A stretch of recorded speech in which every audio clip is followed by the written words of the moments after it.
Bonjour Ilana, bonjour à toutes et à tous, et Chodesh Tov Umevorach dans ce premier jour du mois de Hadar, où il est marqué, quand commence le mois d'Hadar, on multiplie la joie. C'est pas exactement marqué comme ça, c'est marqué que comme quand commence le mois de Av, on diminue la joie, ainsi, quand commence le mois d'Hadar, on multiplie la joie. Ainsi, on va puiser la simcha du mois d'Hadar dans la réflexion, dans le souvenir, dans le deuil qu'on a fait au premier Av.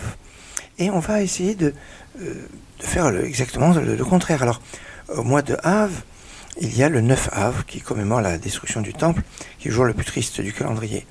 C'est un jour où on n'a pas le droit d'étudier. Parce que Pikoud Hachem et Charim et Sam relève. Les lois de Dieu sont droites, elles réjouissent le cœur. Et la réjouissance à 9 Av n'est pas de mise. Alors, si le mois de Hadar, ça doit être le contraire, on va multiplier l'étude.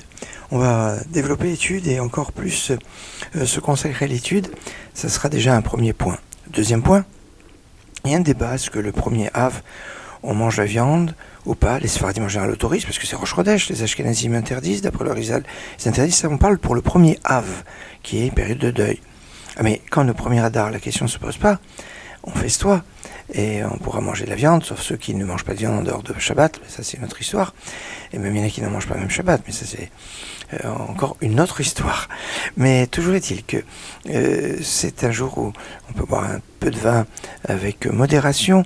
On va faire une bonne séouda, un bon repas, en souvenir du repas qui était offert aux témoins qui venaient témoigner qu'ils avaient vu le renouvellement de la lune et qui venaient témoigner au Beit Din, au tribunal.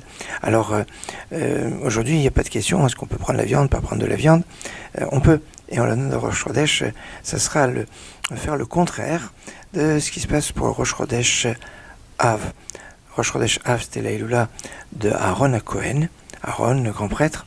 Eh bien, le mois de Hadar, pas le premier, mais le 7 Hadar, c'est le jour de la disparition de Moshe. Les deux frères sont donc en 2 mois le plus triste et le plus gai. C'est cet aspect qui peut être intéressant et remarquable. Un autre point, c'est un mois où on se doit de se réjouir.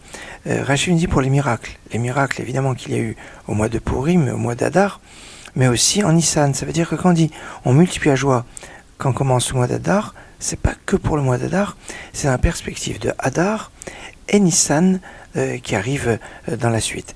Donc il y a cet aspect. Et puis il y a un autre aspect, c'est de la joie que de la fin.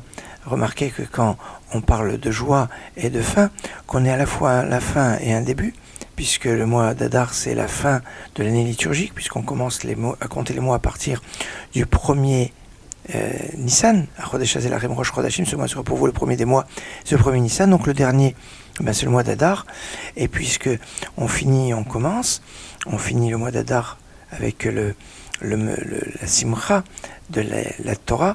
Simchat Torah, c'est le jour où on finit la lecture de Vezot Bracha, la lecture de la Torah, et on commence Bereshit.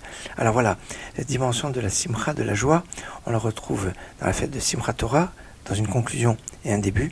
Eh bien, on est avec le mois d'Hadar dans cette dimension de conclusion et de début. Vous allez me dire, mais attendez, où début? Le début, c'est pas maintenant, puisque le début, ce sera le premier Nissan. On n'est pas dans un début. On est certes le mois de conclusion des 12 mois de l'année, mais il y a aussi une notion de début, puisqu'à partir du premier Hadar, Mashmim al-Shekalim, on rappelle qu'il faut donner le demi-cycle. Donner le demi-cycle pour l'achat des corbanotes, des sacrifices, qui est dans la perspective de la nouvelle année. Et oui, la nouvelle année où on devait amener les sacrifices avec la nouvelle manne, les nouveaux prélèvements des demi-cycles qui ont été donnés pour la nouvelle année.